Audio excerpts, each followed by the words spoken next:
আসসালামু আলাইকুম সবাইকে। ফিজিওলজির প্রথম লেকচারে স্বাগতম। আজকে আমাদের পড়ার টপিক হচ্ছে ফিজিওলজির ইন্ট্রোডাকশন, একটা ইন্ট্রোডাক্টরি ভিডিও। এখানে আমরা কি কি টপিক নিয়ে পড়বো তা এখানে লেখা আছে, একবার পজ করে পড়ি নাও। ফিজিওলজিতে ফার্স্ট আমরা ডেফিনেশন জানবো, ফিজিওলজি ক্লাসিফিকেশন জানবো, এরপরে ফিজিওলজির গোল কি, বডি ফ্লুইডের ব্যাপারে জানবো, আমাদের বডিতে কি কি ফ্লুইড আছে তা, এক্সটার্নাল ইন্টারনাল এনভায়রনমেন্ট বলতে কিছু জিনিস আছে তা নিয়ে জানবো, হোমিওস্ট্যাসিস ব্যাপারে শুনবো, ডেফিনেশন কি, মেকানিজম কি হোমিওস্ট্যাসিসের, কন্ট্রোল সিস্টেম কিভাবে আমাদের হোমিওস্ট্যাসিসটা কন্ট্রোল হয়, feedback mechanism, feed forward mechanism, gain কি জিনিস, অ্যান্ড আলটিমেটলি আমরা আমাদের ভাইভাতে আমাদের প্রফে কি কি কোয়েশ্চেন আসে তা দেখবো, অ্যান্ড গাইডন থেকে হালকা একটা ওভারভিউ দিব। এই লেকচার পুরোটা গাইডনের প্রথম চ্যাপ্টারের বেসিসে ফুল চ্যাপ্টারটা কভার হবে। So stay tuned. ফিজিওলজি সাবজেক্টটা কিন্তু আমাদের কাছে নতুন কিছু না। ফিজিওলজি তোমরা এইচএসসি থেকে পড়ে আসছো, এটা ওই সাবজেক্ট যেটা পড়ার পরে ম্যাক্সিমাম স্টুডেন্টেরই মেডিকেলে আসার প্রতি একটা আগ্রহ জাগছে। তোমরা চ্যাপ্টার 3, জুলজি চ্যাপ্টার 3তে যদি স্টার্টিং এ দেখো, ওখানে লেখা ছিল কি, মানব শারীর তত্ত্ব। মানব শারীর তত্ত্বের ইংলিশ হচ্ছে হিউম্যান ফিজিওলজি। ফিজিওলজি সাবজেক্টের ভিতরে আমরা বেসিক্যালি তোমার একটা বডিতে যত রকমের ফাংশন আছে, যত রকমের মেকানিজম আছে, সবগুলা মেকানিজম নিয়ে কথা বলি।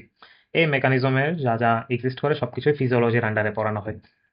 তো ফিজিওলজি সাবজেক্ট নামটা মেইনলি আসছে গ্রিক ওয়ার্ড থেকে, ফিজিওলজি, তাই না? ফিজিওলজির এই ফিজিও, এই বারটা আসছে ফাইসিস এই ওয়ার্ড থেকে, যার মিনিং হচ্ছে তোমার নেচার। আর লজি আসছে লোগোস থেকে, যার মানে হচ্ছে নলেজ।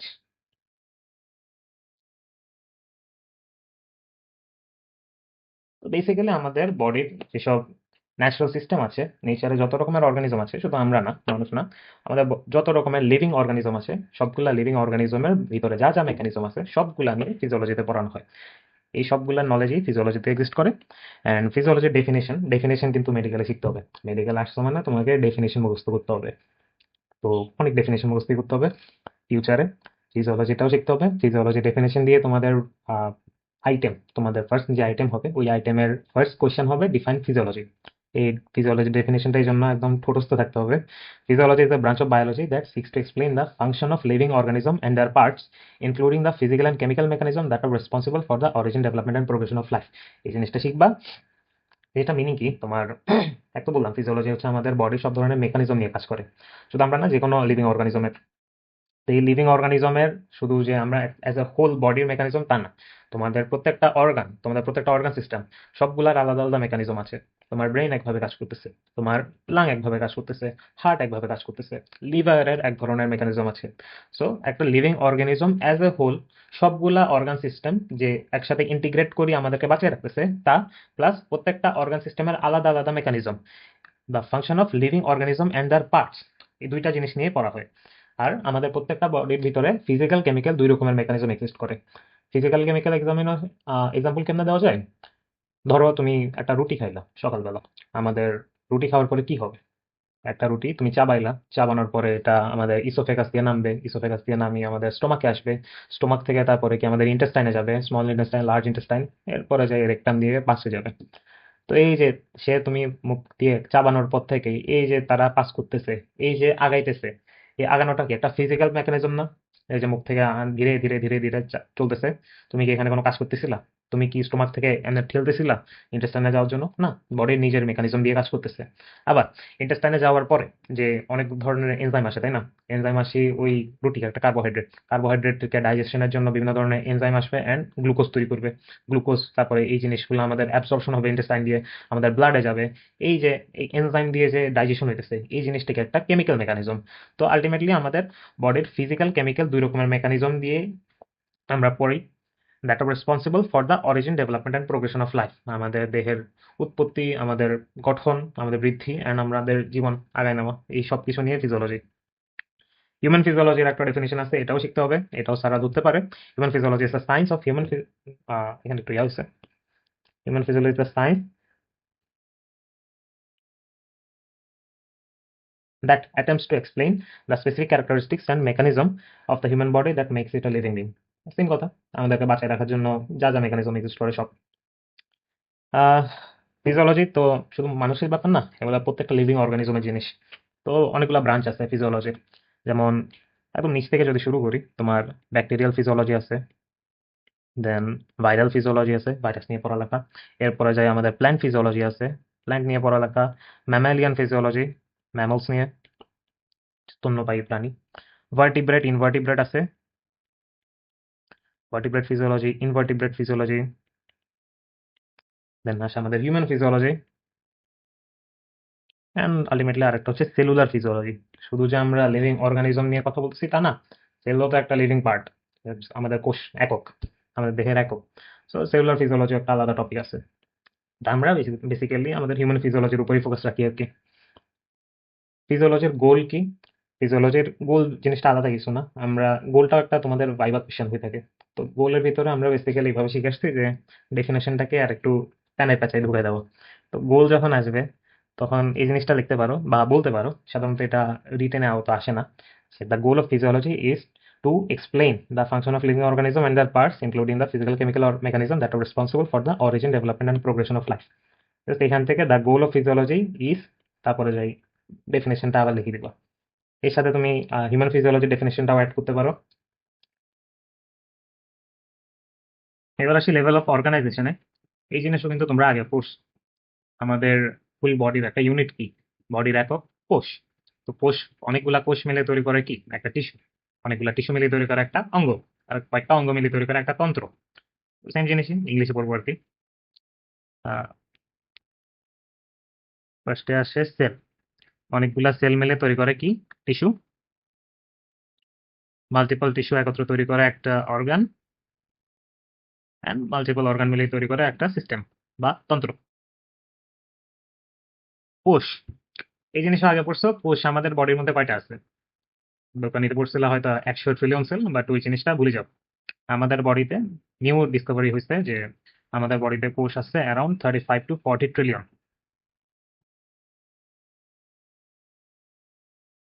তা আগের 100 ট্রিলিয়ন বললে হবে না, এই জিনিস বলতে হবে। অ্যান্ড সারপ্রাইজিংলি আমাদের বডিতে কিন্তু আমাদের নিজেদের যতগুলো কোষ আছে তার থেকে বেশি আছে ব্যাকটেরিয়া। ব্যাকটেরিয়া আছে অ্যারাউন্ড 38 ট্রিলিয়নের মতো, প্রায় সমান সমান। এতটুকু কি ব্যাকটেরিয়া। এই ব্যাকটেরিয়া আমাদের কোনো ক্ষতি করে না, এগুলোকে নর্মাল ফ্লোরা বলে, যেগুলো আমাদের বডিতে এমনিতেই আছে একটা নর্মাল হিউম্যান বডির মধ্যে, যে সুস্থ সুস্থ বডির ভিতরেই আছে এগুলো। তোমার মধ্যেও আছে, আমার মধ্যেও আছে। অ্যান্ড এই 35 to 40 ট্রিলিয়ন যে আমাদের নিজেদের সেল আছে, তার ভিতরে অ্যারাউন্ড 80% হচ্ছে এক ধরনের সিঙ্গেল একটা সেল, সেটা হচ্ছে আরবিসি। আমাদের লোহিত রক্তকণিকাই হচ্ছে এই 40 ট্রিলিয়নের মধ্যে অ্যারাউন্ড 80%, রাফলি 25 ট্রিলিয়ন। আমাদের হিউম্যান বডির কম্পোজিশন নিয়ে যদি কথা বলি, আমাদের বডি কেমিক্যাল ফর্ম, এগুলা হচ্ছে কেমিক্যালি। কেমিক্যালি আমাদের বডির মধ্যে মেনলি 4টা কম্পোনেন্ট আছে: ওয়াটার, প্রোটিন, ফ্যাট, মিনারেলস। ওয়াটারই হচ্ছে আমাদের বডিতে সব থেকে বেশি থাকে, অ্যারাউন্ড আমাদের বডির 60% হচ্ছে ওয়াটার, বডির ম্যাক্সিমাম পার্টি ওয়াটার। প্রোটিন হচ্ছে, প্রোটিনও মনে রাখতে হবে, অ্যারাউন্ড 18%। ফ্যাট হচ্ছে অ্যারাউন্ড 15%। অ্যান্ড বাকি যা থাকে আর কি মিনারেলস, মিনারেলস হচ্ছে 7%। এই কেমিক্যাল ইনফরমেশন গুলা তোমাদের এমসিকিউতে আসে ধরে না ইউজুয়ালি, বাট এই ওয়াটারের পার্টটা বেশি ইম্পর্টেন্ট, এটা মনে রাখতে হবে। এটা একটু পরে আবার বডি ফ্লুইডের পোর্শনে যাই বড় করে পড়বা। কমন ক্যারেক্টারিস্টিক্স, আমাদের প্রত্যেকটা সেলের মধ্যে কিন্তু কিছু কমন জিনিস আছে। এক এক সেল এক এক রকম কাজ করে। তোমাদের লিভারে যে সেল আছে সেটা একভাবে কাজ করবে, হার্টের এক সেল আরেকভাবে কাজ করে, বাট তাদের সবগুলা সেলের ভিতরে একটা কমন ফিচার আছে। তা হচ্ছে যে আমাদের এই সেলগুলা হচ্ছে নিজেদের নিউট্রিশন ইউজ করে এনার্জি প্রডিউস করতে পারে।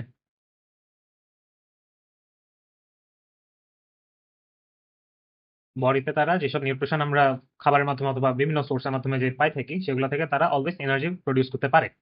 নিউট্রিশন গুলা কি কি? Glucose, fatty acid, amino acid, এগুলা।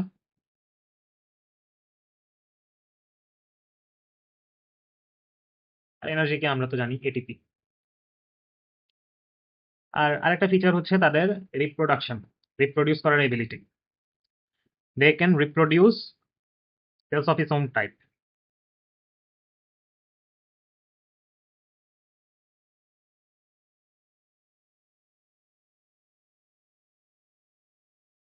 বাট এখানে একটা ক্যাচ আছে, সব সেল কিন্তু আসলে এরকম হয় না।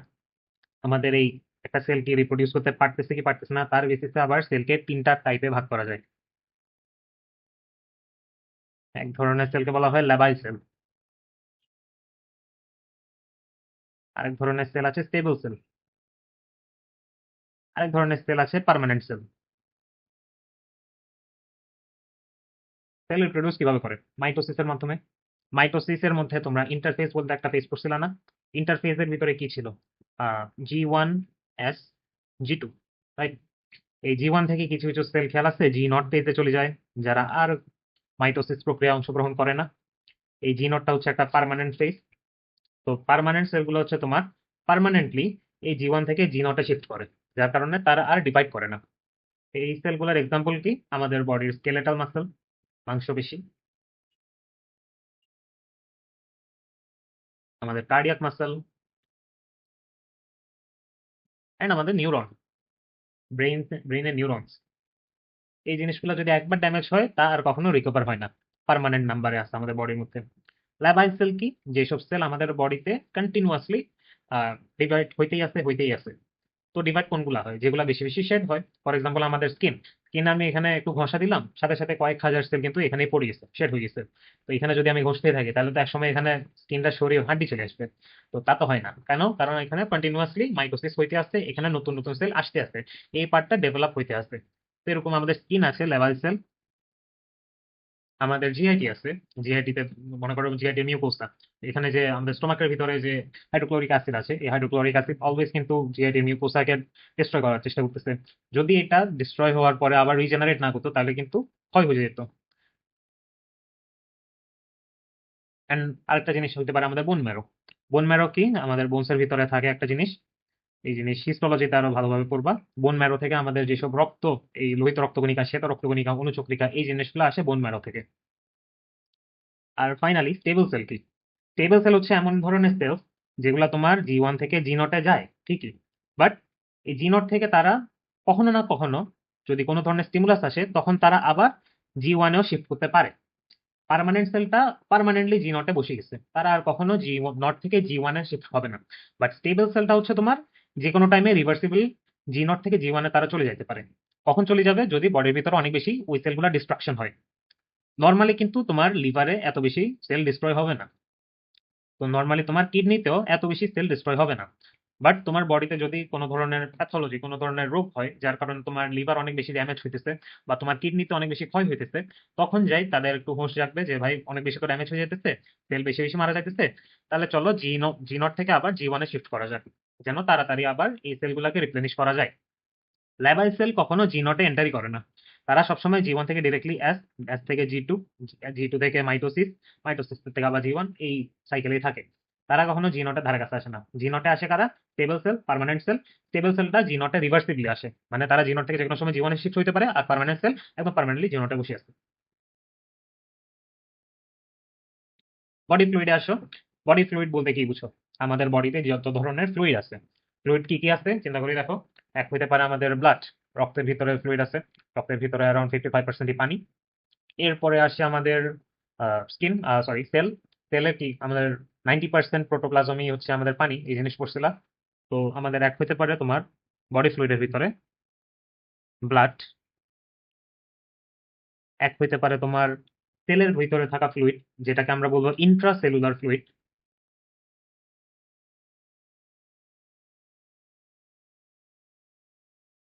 ইন্ট্রা সেলুলার মানে সেলের ভিতরে। ইন্ট্রা আর ইন্টার এই দুটার ভিতরে ডিফারেন্স আশা করি জানো, তাও বলে রাখি। Intra versus inter. ইন্ট্রা মানে হচ্ছে উইদিন, কোনো জিনিসের ভিতরে। ধরো এটা একটা জিনিস, এই জিনিসের ভিতরে যদি কিছু থাকে সেটা হচ্ছে ইন্ট্রা। আর ইন্টার হচ্ছে, ইন্টার সবসময় দুইটা জিনিসের ভিতরে চিন্তা করতে হয়, মানে তুমি একটা জিনিসই ইন্টার আনতে পারবে না। ইন্টারের বাংলা হচ্ছে আন্ত। এই ধরো দুইটা জিনিস, দুইটা জিনিসের মাঝখানে যদি কিছু থাকে ওইটাকে বলা হয় ইন্টার। তো দেখো তোমার স্কুলের ভিতরে যে যদি কোনো কম্পিটিশন হয়, ধরো কোনো ধরনের কালচারাল প্রোগ্রাম হচ্ছে, কালচারাল প্রোগ্রাম কি তোমাদের স্কুলের যেসব স্টুডেন্ট আছে তাদের ভিতরে হচ্ছে, সেটা হচ্ছে ইন্ট্রা। বাট যদি ধরো তোমার স্কুল আর তোমার পাশের স্কুল, দুইটা স্কুলের ভিতরে কম্পিটিশন হয়, তাহলে ওটা হচ্ছে ইন্টার। এই এক্সাম্পল দিয়ে আমরা বড় হয়েছি। এই দুই ধরনের ফ্লুইড আছে, পাশাপাশি আরেক ধরনের ফ্লুইড আছে যেটাকে বলা হয় ইন্টারস্টিশিয়াল ফ্লুইড।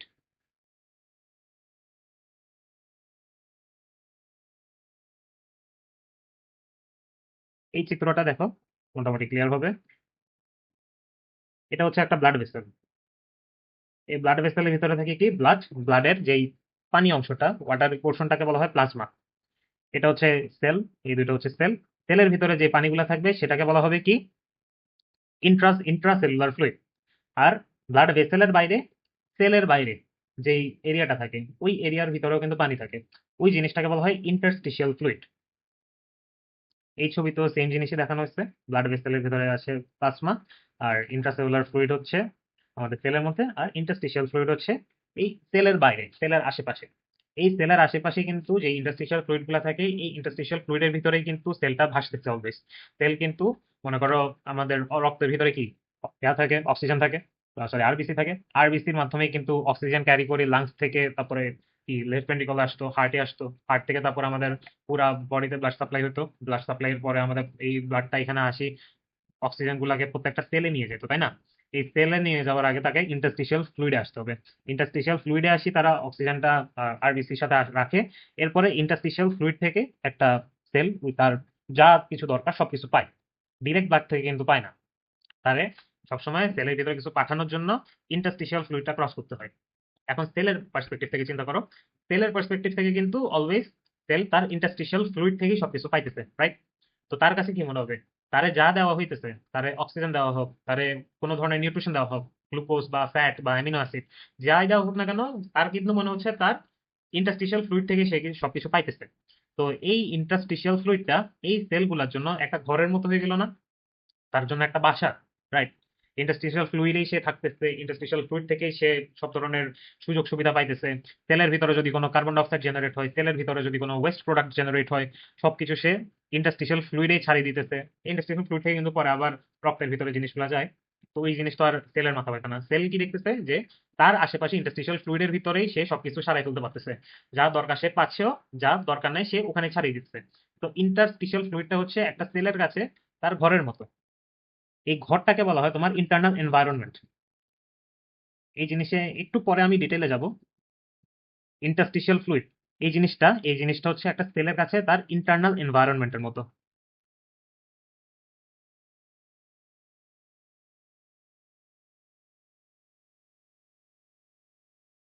তার পার্সপেক্টিভ থেকে, সেলের পার্সপেক্টিভ থেকে।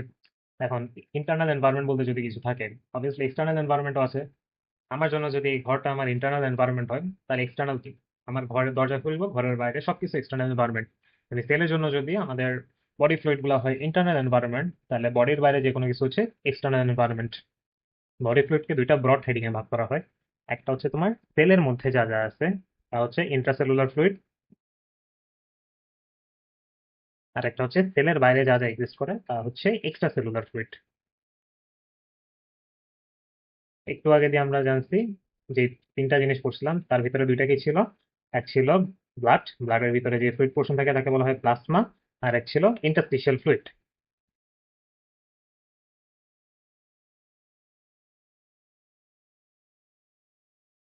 এই ইন্টারস্টিশিয়াল ফ্লুইডকে আবার তিনটা ভাগে ভাগ করা হয়। একটা হচ্ছে লিম্ফ, একটা হচ্ছে fluid of dense connective tissue,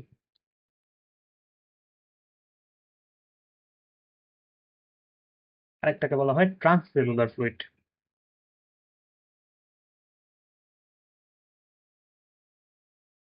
এই জিনিসগুলোতে ডিটেইলে আসতেছি একটু পরে। তার আগে জানাই রাখি, আমাদের বডিতে বডি ফ্লুইড আছে টোটাল কতটুক। মেলের ক্ষেত্রে একরকম, ফিমেলের ক্ষেত্রে একরকম, আবার বাচ্চাদের ক্ষেত্রে আরেক রকম। তোমার যদি আমি একটা অ্যাডাল্ট মেলের কথা বলি, অ্যাডাল্ট মেল আমাদের গাইটনের ভাষায় বলা হয় 70 কেজি। ঠিক আছে? একটা 70 কেজি হেলদি অ্যাডাল্ট মেল হচ্ছে আমরা আইডিয়াল ধরে নিই বইয়ের হিসাবে। তো আমরা একটু পরে তোমার বডি ফ্লুইডের টোটাল ক্যালকুলেশন করবো, ক্যালকুলেশনের ভেতরে আমরা আইডিয়াল মান ধরে নিব 70 কেজি, ঠিক আছে? তো একটা অ্যাডাল্ট মেলের ক্ষেত্রে ধরা হয় তার বডি ওয়েটের, তার যতটুকু ওয়েট হোক না কেন, তার 60% হচ্ছে আহ, পানি, মানে বডি ওয়াটার। একটা ফিমেলের ক্ষেত্রে ধরা হয়, একটা অ্যাডাল্ট ফিমেলের ক্ষেত্রে বলা হয় তার বডি ওয়েটের 50%-এর মতো হচ্ছে ওয়াটার, টোটাল বডি ফ্লুইড। আর যদি তুমি একটা নিউ বর্নের কথা বলো, একটা নবজাতক, একটা নিউ বর্নের ক্ষেত্রে তার বডির অ্যারাউন্ড 70-75%-ই কিন্তু পানি। এই ডেটাগুলো মুখস্থ রাখবা। এগুলা পরে কাজে লাগবে তোমার। এখন যদি তুমি এখানে বডি ফ্লুইডের একটু ক্যালকুলেশন করো, তোমার টোটাল বডি ফ্লুইড, আমি আগে থেকে বলছিলাম আমরা এখন একটা হেলদি মেইলের বডি ফ্লুইড কাউন্ট করবো। তো হেলদি মেইলের ওয়েট কত ধরা হয়? 70 কেজি। আর হেলদি মেইলের কত পার্সেন্ট বডি ওয়াটার? অ্যারাউন্ড 60%। তো তুমি যদি 60% অফ 70 কেজি করো, তোমার আসবে 42 লিটার। অ্যারাউন্ড 42 লিটার হচ্ছে তোমার একটা হেলদি মেইলের ভেতরে থাকে বডি ফ্লুইড হিসেবে। এই 42 লিটারের মধ্যে তোমার কি মনে হয় ইন্ট্রাসেলুলার ফ্লুইড বেশি হবে না এক্সট্রা সেলুলার ফ্লুইড? আমাদের কোষের ভিতরে বেশি পানি থাকে না, কোষের বাইরে বেশি পানি থাকে? গেস করো একটা। যাই গেস করো না কেন, আমাদের কোষের ভিতরে কিন্তু বেশি পানি থাকে। কোষের ভিতরে around 2/3 of the total body fluid থাকে। 42 লিটারের 2/3 কত হয়? Around 28 litre. তো বাকি টুক থাকে কোথায়? Extra cellular ফ্লুইডে।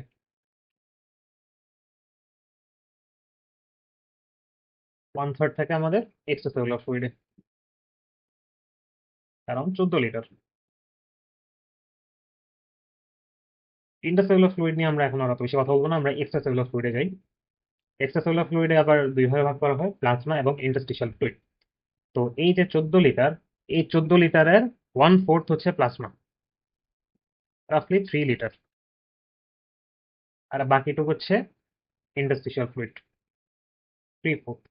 বাকি 11 লিটার হচ্ছে ইন্টারস্টিশিয়াল ফ্লুইড। এত পর্যন্ত হিসাব করলা, বাকি এই বাকি তিনটা তো অত বেশি লাগে না হিসাব। ট্রান্সসেলুলার ফ্লুইডটা একটু জানিয়ে রাখতে পারো, 1 থেকে 2 লিটার হচ্ছে ট্রান্সসেলুলার ফ্লুইড থাকে। এই যে তুমি 2/3, 1/3 এগুলা করছো, এগুলা কিন্তু তোমার এক্সামে দরকার হবে। এক্সামে তোমার যে কোনো ধরনের কোশ্চেন আসতে পারে, লাইক এক্সট্রাসেলুলার ফ্লুইডের মধ্যে ইন্টারস্টিশিয়াল ফ্লুইড, তোমার টোটাল বডি ওয়েট দেওয়া থাকবে 42 লিটার, তোমার হিসাব করতে হবে যে ইন্টারস্টিশিয়াল ফ্লুইড কতটুকু। বা এমনও থাকতে পারে তোমার টোটাল বডি ওয়েট দেওয়া আছে, তো টোটাল বডি ওয়াটার না, টোটাল বডি ওয়েট, ওয়েটের ভিতরে কতটুকু ইন্টারস্টিশিয়াল ফ্লুইড এটা কাউন্ট করতে বলা হবে। এখানে যে 2/3, 1/3 এই জিনিসগুলো দেখতেছো, এই জিনিসগুলো হচ্ছে তোমার বডি ফ্লুইডের হিসাবে। বাট তোমার এমনও হতে পারে কোশ্চেনের ভিতরে বডি ফ্লুইড না, বডি ওয়েটের হিসাবে দিল, তখন তোমাকে এই 60% থেকে ক্যালকুলেট করতে হবে। 60%-এর 2/3 কত? 20%, সরি 40%। তাহলে তোমার 40% of the total body wait, total body wait হচ্ছে তোমার intracellular fluid. Total body wait কত ছিল? 70 কেজি। এই 70 কেজির 40% হচ্ছে তোমার ইন্ট্রাসেলুলার ফ্লুইড, বাকি 20% হচ্ছে এক্সট্রাসেলুলার ফ্লুইড। এই 20% থেকে আবার তুমি এই 1/4, তারপর 1/4, 3/4 এগুলো বার করতে পারো। 15%, 15% of the total body wait মানে 70 কেজি হচ্ছে তোমার ইন্টারস্টিশিয়াল ফ্লুইড, আর 5% হচ্ছে প্লাজমা ফ্লুইড। এই পার্সেন্টেজটা কিসের ছিল? এই যে তোমার টোটাল বডি ওয়েট 70 কেজি সেটা। দুইটা কোয়েশ্চেন দিই, এই দুইটা কোয়েশ্চেন চিন্তা ভাবনা করি, কমেন্টের ভিতরে লিখিও আনসার। একটা 84 কেজির একটা ফিমেল,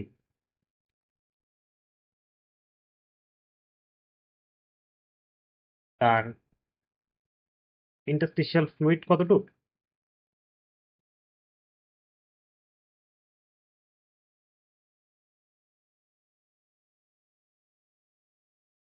তার টোটাল বডি ওয়েটের কত পার্সেন্ট হচ্ছে আইএসএফ মানে ইন্টারস্টিশিয়াল ফ্লুইড, তার টোটাল বডি ফ্লুইডের কত পার্সেন্ট হচ্ছে ইন্টারস্টিশিয়াল ফ্লুইড, অ্যান্ড তার ইসিএফ এর কত পার্সেন্ট হচ্ছে ইন্টারস্টিশিয়াল ফ্লুইড। এটা অ্যাবসার্ড কোয়েশ্চেন, বাট এটা তোমার কনসেপশন আরো ক্লিয়ার করবে। এই ম্যাথমেটিক্যাল ক্যালকুলেশন গুলো তোমার ফিজিওলজিতে এখন লাগবে না, এগুলো আসবে বায়োকেমিস্ট্রিতে। এখন থেকে একটু পড়াচ্ছি যখন একটু জানাই রাখি। এবার আসি ইন্টারস্টিশিয়াল ফ্লুইডের ক্লাসিফিকেশনের মধ্যে। লিম্ফ, লিম্ফ জিনিসটার বাংলা হচ্ছে লসিকা। লিম্ফ জিনিসটা কি? তোমার এটা হচ্ছে একটা ব্লাড ভেসেল। ব্লাড ভেসেল যখন এটা হচ্ছে আর্টারি, ধরো আর্টারির পরে কি আসে? বিভিন্ন কৈশিক জালিকা বা ক্যাপিলারিস, অ্যান্ড ক্যাপিলারিস এর পরে আসে ভেইন, ধমনী, ধমনীর পরে কৈশিক জালিকা, তারপরে ভেইন, শিরা। তো তোমার কোন একটা সেলের ভিতরে যদি কোনো নিউট্রিশন বা অক্সিজেন কিছুটা পাঠাইতে হয়, ফার্স্ট স্টেপ কি? তোমার এই ধমনী দিয়ে যখন কোশিক জালিকাতে আসবে ব্লাডটা, ব্লাড থেকে কিছু অংশ এই ইন্টারস্টিশিয়াল ফ্লুইডে চলে যাবে।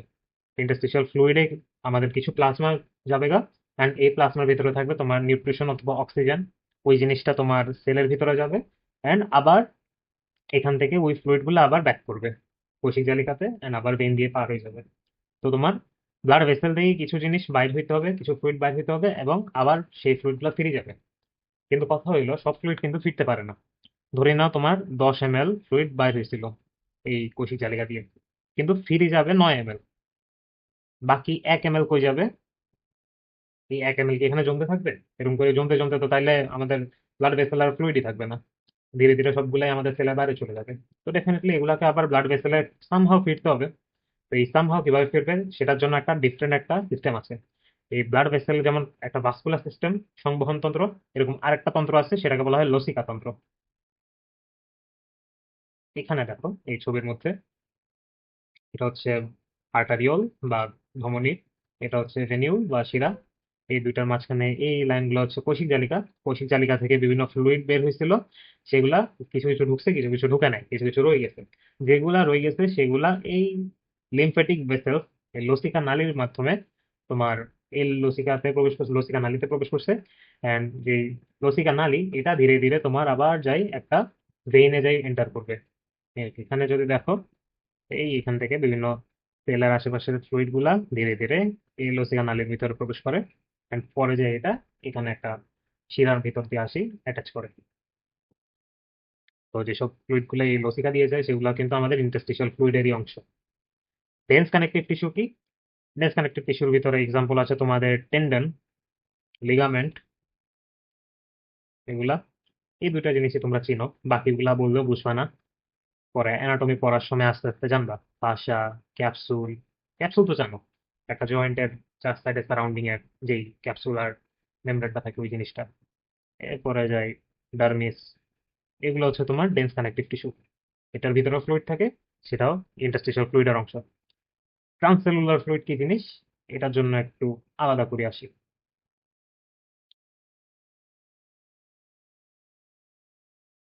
ট্রান্সসেলুলার ফ্লুইড, ট্রান্সসেলুলার ফ্লুইডে যদি তুমি ওয়ার্ডটাকে একটু ভাঙো, ট্রান্স মানে হচ্ছে অ্যাক্রস, মানে কোনো একটা জিনিস পার হয়ে যাওয়া। আর সেলুলার অ্যাকচুয়ালি ফুল হচ্ছে যে তোমার সেলুলার লেয়ার, একটা সেলের একটা লেয়ার থাকে, ওই সেলের লেয়ারটাকে পার হয়ে যে ফ্লুইডটা যায় ওইটাকে বলা হয় ট্রান্সসেলুলার ফ্লুইড। এখন তোমার ইসিএফ এর ভিতরে যা যা ব্লাড, যা যা ফ্লুইড ছিল, কি কি ছিল? ব্লাড ছিল, তারপরে আমাদের ইন্টারস্টিশিয়াল ফ্লুইড ছিল, ইন্টারস্টিশিয়াল ফ্লুইডের ভিতর তারপরে এগুলো আসছে ট্রান্সসেলুলার ফ্লুইড। এই সবগুলা ফ্লুইড কিন্তু অ্যাকচুয়ালি ব্লাড থেকেই আসছে। তোমার এই ব্লাডের মধ্যে ফার্স্টে সবগুলা ফ্লুইড ছিল ব্লাড প্লাজমাতে। এই প্লাজমাটা তারপরে ব্লাড ভেসেলকে ক্রস করে কিছু কিছু ফ্লুইড এই ব্লাড ভেসেলের বাইরে চলে আসছে, সেগুলাকে নাম দেওয়া হয়েছে interstitial fluid.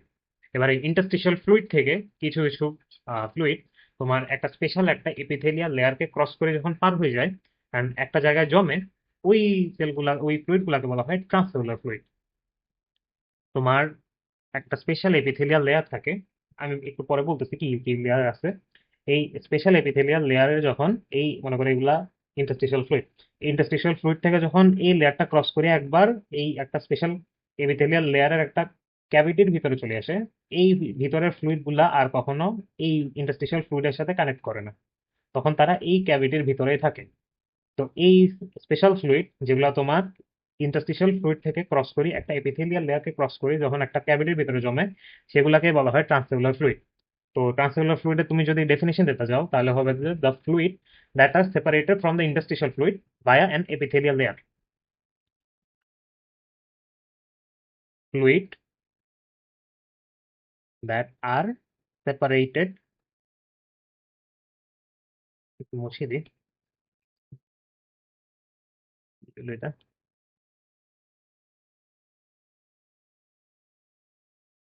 From interstitial fluid via an epithelial layer.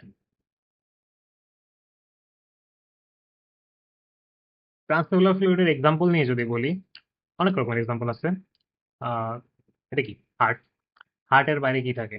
একটা কাভারিং থাকে, থোরাক্স তো পড়ছো। এই কাভারিংটার নাম হলো পেরিকার্ডিয়াম। এই পেরিকার্ডিয়াম হচ্ছে একটা এপিথেলিয়াল লেয়ার। ইন্টারস্টিশিয়াল ফ্লুইড থেকে এই পেরিকার্ডিয়াম ক্রস করে হার্টের আর এই পেরিকার্ডিয়ামের মাঝখানে কিছু ফ্লুইড জমে, সেগুলো হচ্ছে পেরিকার্ডিয়াল ফ্লুইড। এটা হচ্ছে এক ধরনের ইন্টারস্টিশিয়াল ফ্লুইড। আবার লাংস আছে, তাই না? লাংসের বাইরে একটা লেয়ার থাকে, এটার নাম কি ছিল? প্লুরা, প্লুরাল পর্দা। এই প্লুরার ভিতরে কিছু ফ্লুইড থাকে, রাইট? এগুলো হচ্ছে তোমার ইন্টারস্টিশিয়াল ফ্লুইড থেকে এই প্লুরাকে ক্রস করে ভিতরে যায়।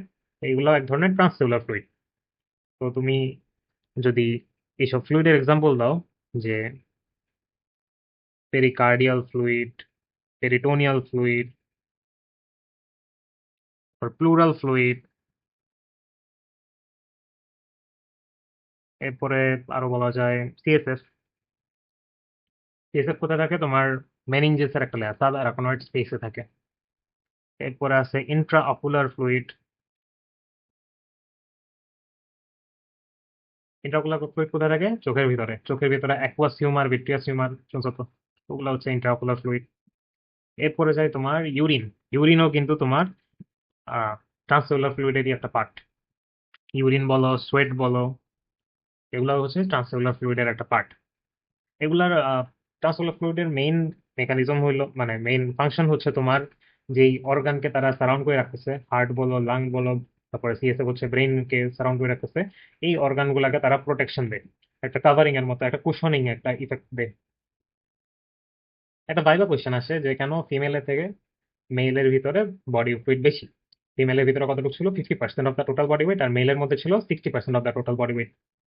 ফিমেলের ক্ষেত্রে কেন কম, এই জিনিসটার যদি একটা সিঙ্গেল ওয়ার্ডের আনসার চাও তাহলে সেটা হচ্ছে ফ্যাট। ফিমেলের ভিতরে রিলেটিভলি ফ্যাট বেশি, মেলের তুলনায় ফিমেলের ফ্যাট বেশি, এই কারণে ফিমেলের ভিতরে বডি ওয়াটার কম। যদি এক্সপ্লেনেশনের কথা বলো, ফ্যাট হচ্ছে এক অ্যাডিপোজ টিস্যু থাকে, রাইট? ফ্যাট সেল হচ্ছে adipose tissue. Adipose tissue fat, একটা তেল আর চর্বি, তেল চর্বি পানি দুইটা কি মিক্স হয়? হয় না। তেমনি এডিপোজ টিস্যু হাইড্রোফোবিক, মানে সে পানি থেকে দূরে থাকে। সেলের ভিতরে, এই এডিপোজ টিস্যুর ভিতরে অ্যারাউন্ড 10% হচ্ছে ওয়াটার ধারণ ক্ষমতা আছে। অন্যদিকে মেলের ভিতরে হচ্ছে মাংস বেশি থাকে, মাসল মাস অনেক বেশি থাকে মেলের ভিতরে। তো এই মাসলের ভিতরে অ্যারাউন্ড 75% হচ্ছে পানি, 75%ই পানি থাকে। তো তুমি যদি দুইটার ভিতরে কম্পারিজন করো, ফিমেলের ভিতরে যদি এটা বেশি থাকে, মেলের ভিতরে যদি এটা বেশি থাকে, তাহলে অবভিয়াসলি মেলের ভিতরে বডি ফ্লুইডও বেশি হবে। এখন এটা থেকে অনেকে খুশি হয়ে যেতে পারো যে মেয়েরা কি ছেলেদের থেকে তাহলে বেশি মোটা, মেয়েদের চর্বি বেশি? উত্তর হ্যাঁ না, দুইটাই বলা যায়। ফ্যাটকে তুমি যদি ক্লাসিফাই করো তাহলে দুইটা ভাগে ক্লাসিফাই করতে পারো। একটা হচ্ছে সাবকিউটেনিয়াস ফ্যাট, আর একটা হচ্ছে ভিসেরাল ফ্যাট। সাবকিউটেনিয়াস, কিউটেনিয়াস মানে হচ্ছে আমাদের স্কিন, সাবকিউটেনিয়াস মানে স্কিনের নিচে যেসব ফ্যাট থাকে সেগুলো হচ্ছে সাবকিউটেনিয়াস ফ্যাট। ফিমেলের ভিতরে সাবকিউটেনিয়াস ফ্যাট বেশি থাকে। ভিসেরা কি? ভিসেরা মানে হচ্ছে অর্গান, যে কোনো অঙ্গ প্রত্যঙ্গ। ভিসারাল ফ্যাট হলো আমাদের প্রত্যেকটা অর্গানের চারপাশে যেই ফ্যাট গুলা থাকে। এখন সাবকিউটিনাস ফ্যাট আর ভিসারাল ফ্যাটের ভিতরে সাবকিউটিনাস ফ্যাট হচ্ছে ভালো ফ্যাট। সাবকিউটিনাস ফ্যাট আমাদের স্কিনের নিচে যদি ফ্যাট থাকে, ওই ফ্যাটটা আমাদের স্কিনকে, মানে আমাদের টেম্পারেচারকে রিলিজ হইতে দেয় না, বডি থেকে হিট রিলিজ হয় কম। শীতকালে মানুষের শরীর গরম থাকবে যদি তার সাবকিউটিনাস ফ্যাট বেশি থাকে। আবার সাবকিউটিনাস ফ্যাট আমাদের ফেসের ভিতরে আছে, এই কারণে কিন্তু আমাদের ফেস গুলো এরকম তুলতুলে নরম থাকে। আমার না, মানে মেয়েদের বেশি থাকে আর কি। তো এই কারণেই দেখা যায় যে যখন মানুষের বয়স বাড়তে থাকে, তখন তাদের ফেস ফ্যাট গুলা ধীরে ধীরে কমতে থাকে, সাবকিউটিনাস ফ্যাট গুলা কমতে থাকে, যার কারণে তাদের ফেসের মধ্যে রিঙ্কেলস আসে।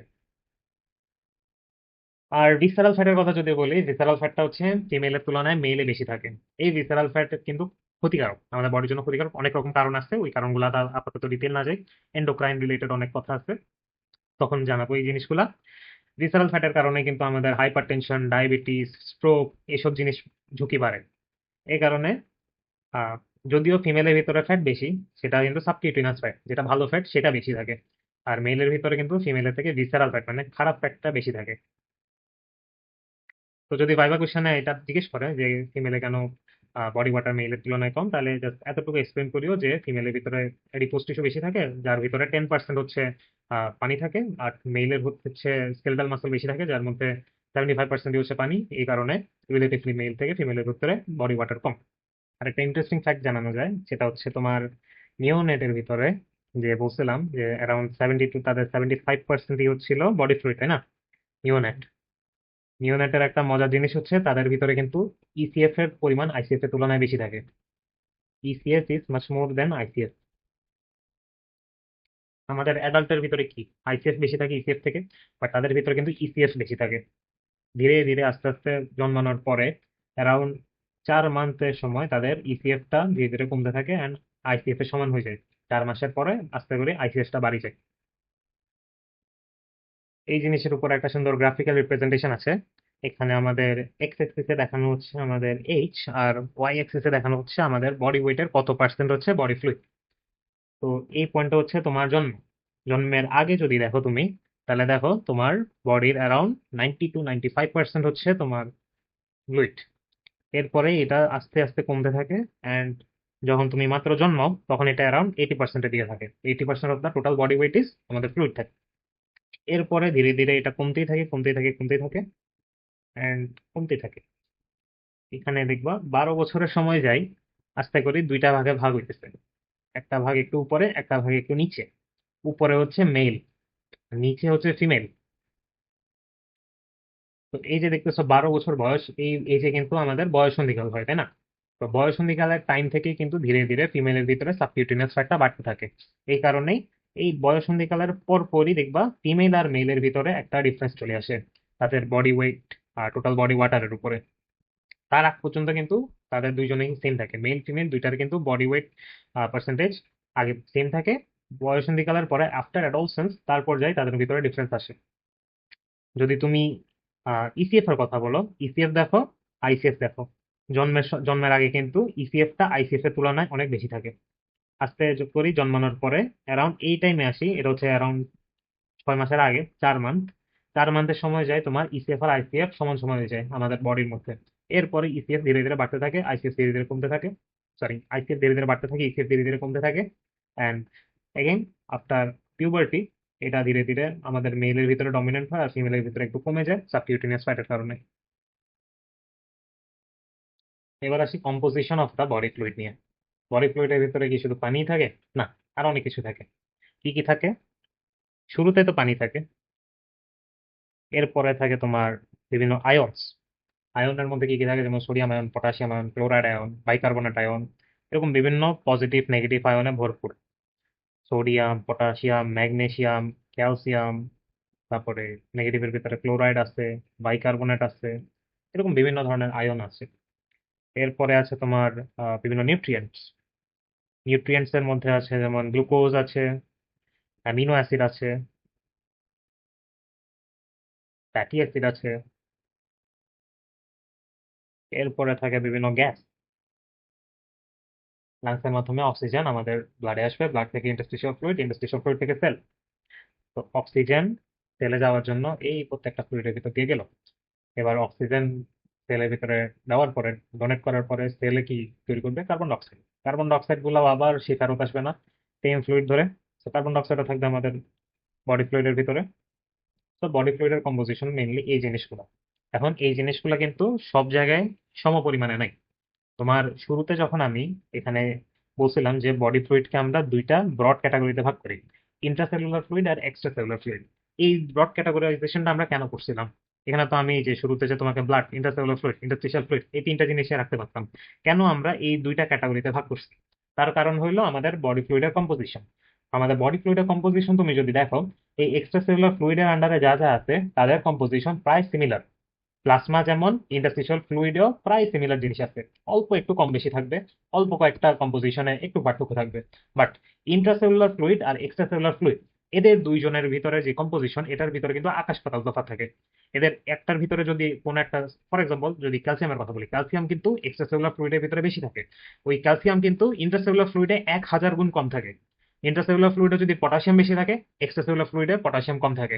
ইন্ট্রাসেলুলার ফ্লুইডে যদি ক্লোরাইড কম থাকে তাহলে এক্সট্রাসেলুলার ফ্লুইডে ক্লোরাইড বেশি থাকে। এক্সট্রাসেলুলার ফ্লুইডে যদি সোডিয়াম বেশি থাকে, ইন্টারসেলুলার ফ্লুইডে কম থাকে। এরকমই তোমার ইন্টারসেলুলার আর এক্সট্রাসেলুলার ভিতরে যে কম্পোজিশনের একটা ড্রাস্টিক ডিফারেন্স থাকে। সেটার বেসিসে আমরা এই দুটাকে দুইটা আলাদাভাবে ভাগ করছি। তুমি যদি এই ছবিটা দেখো, এই ছবির ভিতরে আমরা এক্সট্রাসেলুলার ফ্লুইড আর ইন্টারসেলুলার ফ্লুইডের যে কম্পোজিশন, এই কম্পোজিশন গুলো একটু দেখতে পাচ্ছি।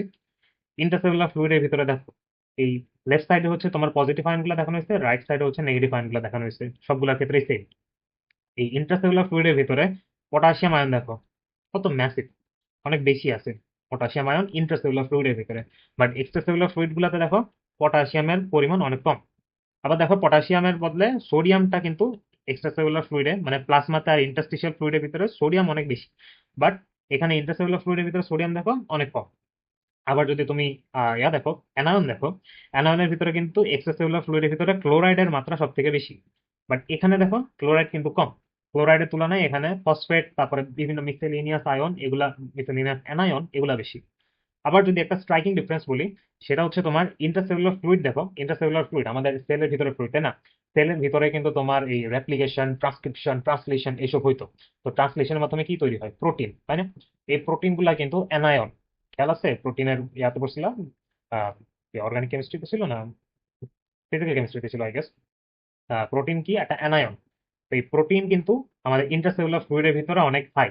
বাট যদি এক্সট্রাসেলুলার ফ্লুইডে দেখো, এক্সট্রাসেলুলার ফ্লুইডে প্রোটিন কনসেন্ট্রেশন অনেক লো থাকে।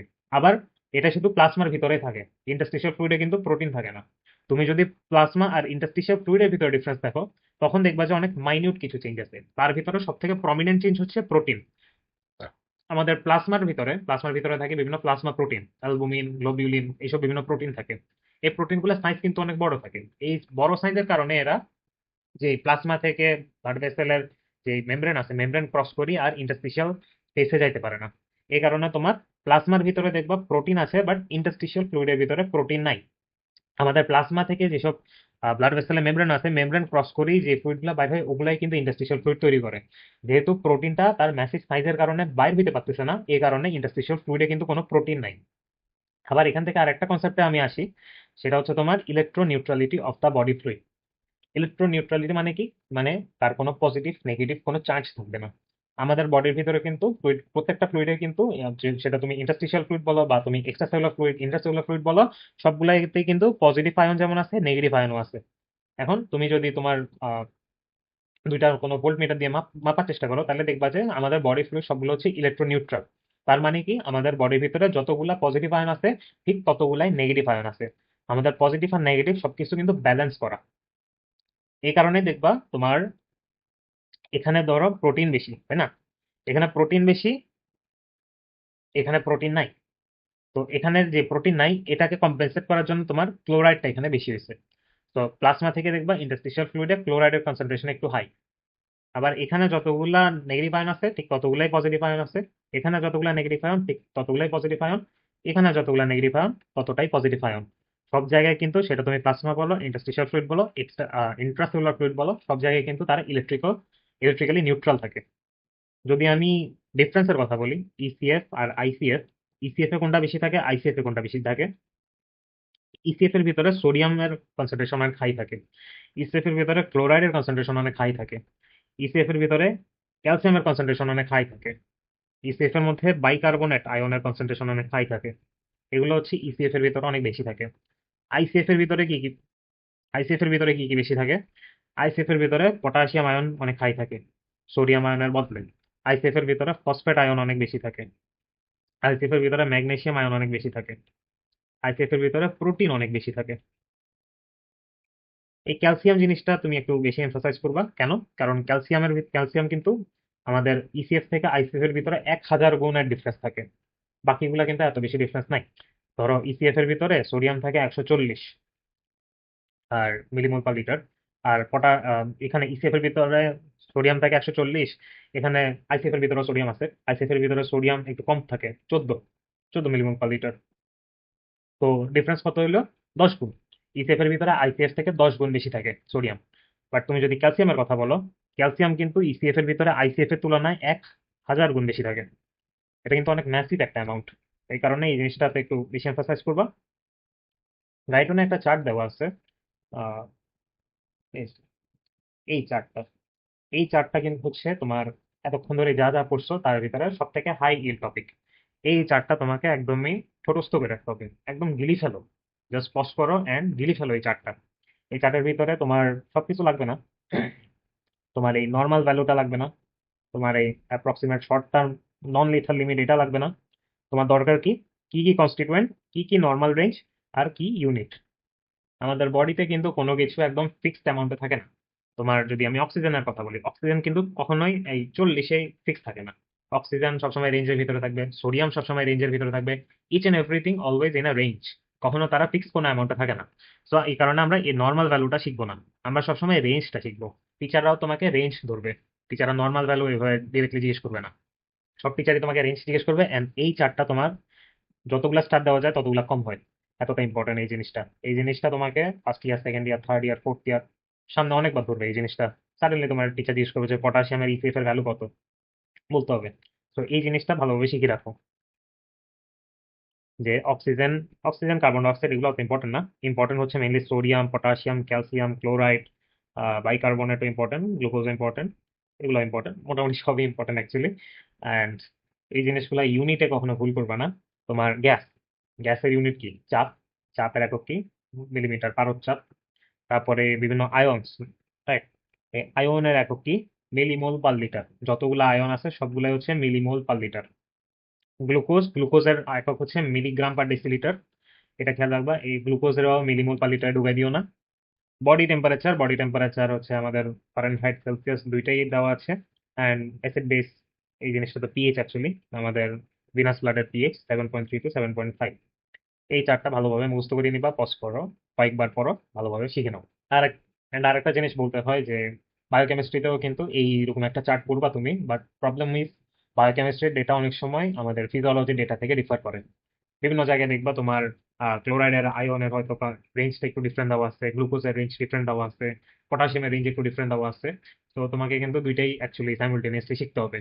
বায়োকেমিস্ট্রি স্যাররা চাবে বায়োকেমিস্ট্রি ডেটাগুলা, ফিজিওলজি স্যাররা চাবে ফিজিওলজি ডেটাগুলা। তো দুই জায়গাতে ওই দুই রকম ডেটাই দিতে হবে। বায়োকেমিস্ট্রিতে ফিজিওলজি ডেটা দিলে একসেপ্ট নাও করতে পারে। এখন তুমি যদি প্রপারলি শিখতে চাও তাহলে ফিজিওলজিটা হচ্ছে মেন, মানে এই চারটা হচ্ছে মেন। বায়োকেমিস্ট্রিটা জাস্ট বায়োকেমিস্ট্রি এক্সামের জন্য শিখে রাখবা। অ্যান্ড লাস্টলি, এখানে ফার্স্ট হাফের মধ্যে ইন্টারনাল এনভায়রনমেন্টের টপিকটা হচ্ছে তোমার এক্সামের জন্য অনেক ইম্পর্টেন্ট। এটা কার্ড এক্সামের মধ্যে প্রায় আসে। ইন্টারনাল এনভায়রনমেন্টের একটা শর্ট নোট আসে। তো এই শর্ট নোটের জন্য তোমার ইন্টারনাল এনভায়রনমেন্ট একটু আলাদা করে পড়াই দিতে হচ্ছে। ইন্টারনাল এনভায়রনমেন্ট একটু আগে দিয়ে এক্সপ্লেন করে আসছি যে তোমার বডিতে তোমার সেলগুলা যেই সারাউন্ডিং এর মধ্যে থাকে, ওই সারাউন্ডিংটা হচ্ছে তার সেলের জন্য ইন্টারনাল এনভায়রনমেন্ট। এখন ইন্টারনাল এনভায়রনমেন্ট অ্যাকচুয়ালি শুধুমাত্র ইন্টারস্টিশিয়াল ফ্লুইড না, ইন্টারস্টিশিয়াল ফ্লুইড যেখান থেকে আসতেছে মানে তোমার ব্লাড। তো ব্লাডও হচ্ছে কিন্তু ইন্টারনাল এনভায়রনমেন্টের একটা পার্ট। কারণ তোমার এই যে অক্সিজেন, এই যে নিউট্রিয়েন্টস, এগুলো কিন্তু ব্লাড থেকে ইন্টারস্টিশিয়াল ফ্লুইডে আসতেছে। তো আলটিমেটলি ইন্টারস্টিশিয়াল ফ্লুইড, ব্লাড দুইটা একত্রে কি ইসিএফ। তো ইসিএফ কে অ্যাকচুয়ালি বলা হয় তোমার ইন্টারনাল এনভায়রনমেন্ট। তুমি যদি আরো বেশি স্পেসিফিক হও তখন যাই আসবে ইন্টারস্টিশিয়াল ফ্লুইড। বাট যদি ব্রডলি বলো তাহলে ইসিএফ হচ্ছে ইন্টারনাল এনভায়রনমেন্ট। এই ইন্টারনাল এনভায়রনমেন্ট ওয়ার্ডটা কিন্তু শুরুতে আসে নাই। শুরুতে একটা ফ্রেঞ্চ ফিজিওলজিস্ট, একটা ফ্রান্সের একটা ফিজিওলজিস্ট নাম ছিল ক্লড বার্নার্ড। উনি তোমার একটা নাম দিছিল যেটাকে বলা হয় মিলিয়া ইন্টেরিয়র।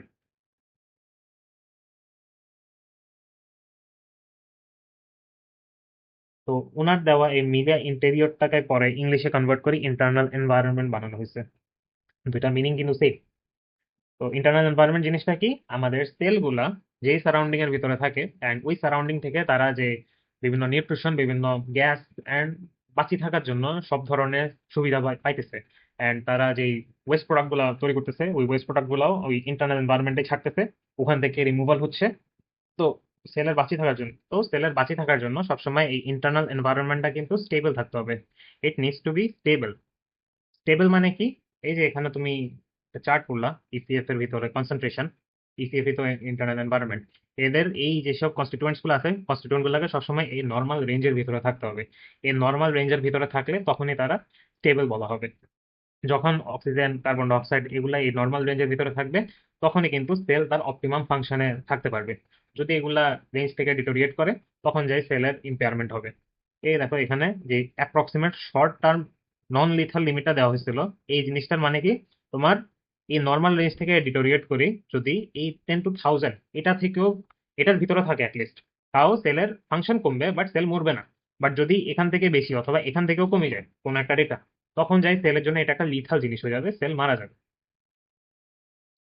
তো ইন্টারনাল এনভায়রনমেন্টের শর্ট নোট আসলে milieu interieur, Claude Bernard and internal এনভায়রনমেন্টের সংজ্ঞা, যে ইসিএফ কেন, ইন্টারনাল এনভায়রনমেন্ট, যে এখানে সারাউন্ডিং এর ভিতরে সেল বাঁচতে পারে, সেলের গ্রোথ, নিউট্রিশন, এভরিথিং এর জন্য ইসিএফ প্রয়োজন হয়, এই জিনিসগুলো লিখবা।